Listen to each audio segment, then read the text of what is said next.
So in chapter 5 for business management, we looked at sort of ethics, ethics in business, its significance, different things like that. So for the first section, first part is discuss the concept of ethics. So basically, ethics is sort of moral principles, values, different things like that that will govern sort of a person's behavior, or kind of lead them in the way of making a decision. It helps them decide between what's right and wrong. Basically, it has a lot of significance in business. This is because it has a direct effect. There's a direct correlation between an ethical business and a successful business. Companies that are more ethical are going to see a lot more success, especially in the long run, than they would a company who's struggling with that. Basically, what I'm going to talk about in part 2, the next part, but basically it stems down from the top management. It's going to do basically what guides the employees and the management to make the right decision to push the company to be more successful. And it's going to stop things like fraud or theft within it, because if you sort of have the right ethics for your business, those things are going to be sort of minimized. So you want to create an environment where people want to be ethical and be a good employee. It's definitely a long process, but it's something that will be have a lot of significance. So it'll never eliminate the bad behavior, but it will limit it and push your company further. There are certain things that will sway sort of a person, employee, manager, to make ethical or unethical decisions. Basically, there are different things like external factors, maybe pressure to perform well, different things like that, or something along the lines of you want like personal gain.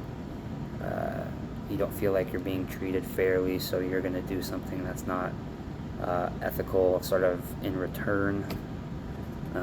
These different things can create problems and not force people, but kind of lead people to make unethical decisions or take shortcuts, which obviously is not good.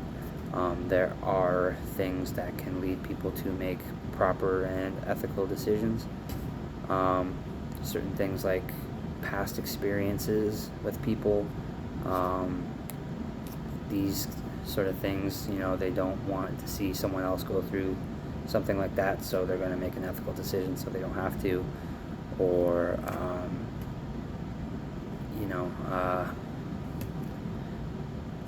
something like a good manager, very ethical, they're going to lead by example. Employees are going to see that, and it's going to make them want to be ethical and make ethical decisions, just like what I talked about before, where you're creating an ethical environment. So those are different things that can sway a person back and forth in making a wrong decision or a shortcut, or something like a good decision. So for the next part, we have differentiate between personal and business ethics. Oh my God. Sort of the influence that they have on each other and stuff like that. So basically, personal ethics is something that's going to push a person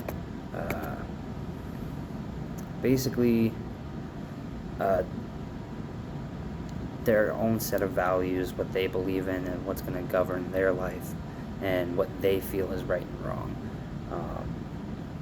Versus what a business is basically a business will establish a set of ethics, something like a code of ethics, different values and things like that they will impose on their employees. That's basically the main thing. So they are kind of related, but in a sense they're not, because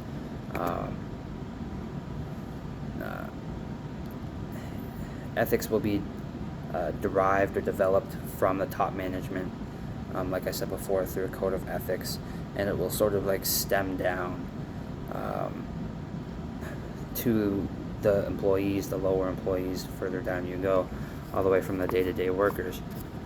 And this is basically how the company will run, what the company believes in, different things like that. So there can be some conflict sometimes when personal ethics conflict with business ethics. Basically, ethics can come down to perception or interpretation, and that can create some problems. So is personal ethics, like, can people bring their own personal ethics into the workplace? This is definitely, I think, a tough decision, a tough thing to think about, because the company might not be doing something that you believe in, but it's your job, it's your career, so you have no choice to do it. Personally, I believe in doing, for the most part, doing what you believe in rather than what the company believes in. If you personally believe that something is wrong, then I think you should avoid doing something like that.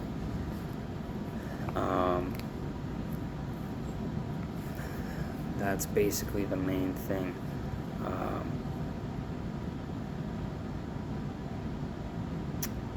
That's what I believe in, I think.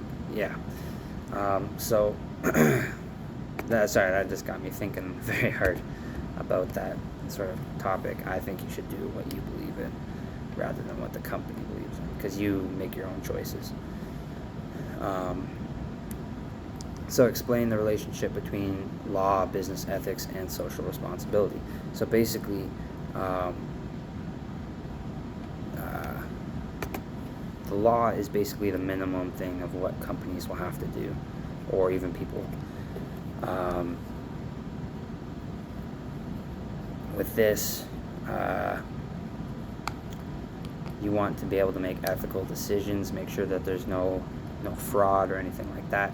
But this is where social responsibility comes in, and social responsibility is going above and beyond.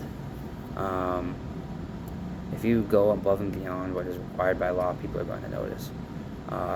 It will enhance the image of the company, and ultimately, and easily, honestly, increase the success of a company.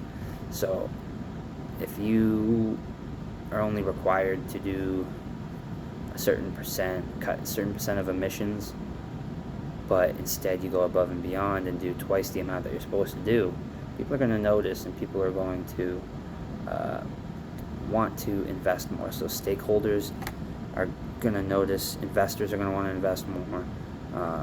Companies, it can affect suppliers, it can affect customers. They're going to want to buy from you more.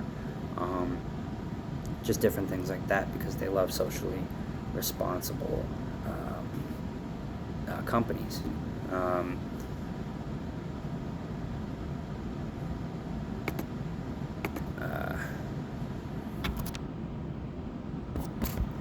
That's basically what social responsibility is all about.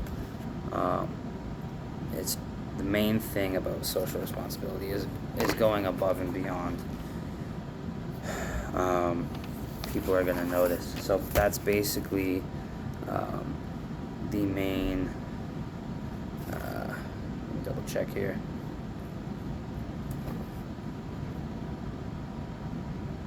That's basically the main thing with social responsibility: going above and beyond, enhancing your image, working with the community. People are going to notice, and you're going to see a lot of success. So that's the big thing with that. Another thing with personal and business ethics that I kind of forgot to talk about was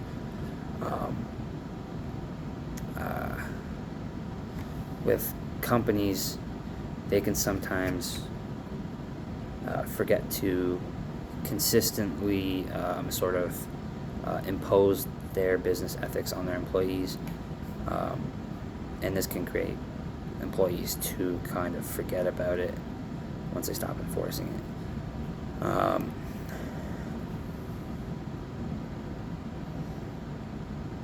Businesses can also have sort of an ethics committee or a chief ethics officer to ensure that the ethics are right and in the right direction being upheld.